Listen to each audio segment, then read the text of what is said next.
జోహార్ వైఎస్ఆర్.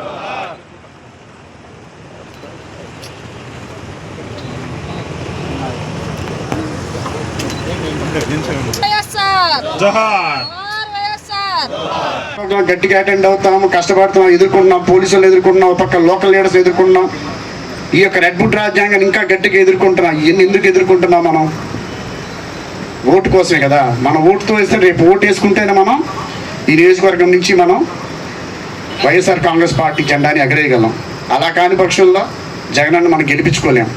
ఇది ఇది మనది అనుకోండి, ఇది నాకు సంబంధం లేదు, ఇది నాది కాదని బట్టి గట్టిపచ్చి అనుకోవద్దు. మిగతా నియోజకవర్గాలు ఉన్నాయి కదా, ఇది మనది అని అనుకుంటేనే మనం ఈ విషయంలో సక్సెస్ అవుతామన్నా. దయచేసి ఈ విషయం అంటే మీరందరూ అర్థం చేసుకోండి. మీకు ఇక్కడ ఈ యొక్క సర్వే విషయంలో ఏదైతే జరుగుతుందో, రిజిస్ట్రేషన్స్ కానీ ఓటర్ రిజిస్ట్రేషన్ ఏదైతే జరుగుతుంది కానీ, మీకు ఏ ఇబ్బందులున్నా, ఎలాంటి ఇబ్బందులున్నా, ఏ విషయపైన ఎలాంటివి ఉన్నా సరే, ఇక్కడ నుంచి మన యొక్క ఆ పార్టీ ఆఫీస్ ఏదైతే ఉందో, ఇక్కడ నుంచి మన యొక్క కాన్స్టిట్యున్సీ ఆఫీస్ నుంచి ఫస్ట్ బేసిక్గా ఇక్కడ ఒక వార్ రూమ్ అనేది ఉంటుంది. మీకు ప్రాపర్గా దీనికి సంబంధించి ఏ డౌట్స్ ఉన్నా సరే, ఇది ఫిల్ చేయాలన్నా సరే, ఏదైనా సబ్మిట్ చేయాలన్నా సరే, ఏదంటే న్యాయపరమైన ఇబ్బందులు ఉన్నా సరే, లీగల్ ఇష్యూస్ ఉన్నా సరే, లాయర్లు ఉంటారు, టెక్నికల్ పర్సన్స్ ఉంటారు, అందరూ అనుభవజ్ఞులు ఉంటారు. మీరు ఎట్టి పరిస్థితుల్లో దీనికి ఇవ్వటం జరుగుతుంది. మీకు అన్ని విధాలు సపోర్ట్ చేస్తాము. ఇక్కడ మీరు తీసుకోవాల్సిందల్లా ఒకటే, కొంచెం ఓపిక చేసుకొని తీరిక సమయం అవ్వచ్చు, లేదనుకుంటే ఖాళీ సమయం అవ్వకుండా ఏదైనా అనండి, లేదనుకుంటే సాయంత్రం పూట వేయాలనుకోండి, పొద్దునపేట వేయాలనుకోండి. ఇది సీరియస్గా తీసుకొని మన బూత్ ఏదైతే ఉందో, ఆ బూత్ లెవెల్లో ఏదైతే ఓటు ఏదైతే ఉంటుందో, ఆ ఓటు అనేది పోకుండా జాగ్రత్త పడాల్సిన బాధ్యత మనందరి మీద ఉంది.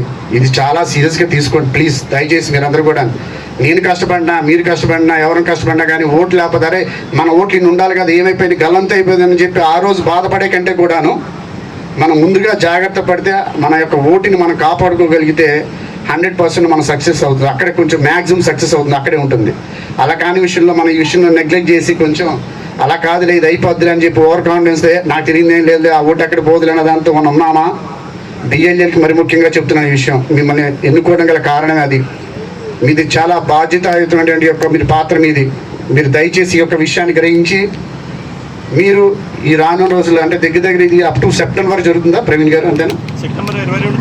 ఏమండి, సెప్టెంబర్ 22 అయిపోతుంది. కాబట్టి కొంచెం మన దగ్గర ఎంత టైం ఉందని చెప్పి అనుకున్నా, బట్ పాయింట్ ఏంటంటే బెస్ట్ క్లియర్ కట్గా టైం టు టైం అన్నీ కూడా మీకు ప్రవీణ్ గారు మీకు ఎక్స్ప్లెయిన్ చేస్తారు.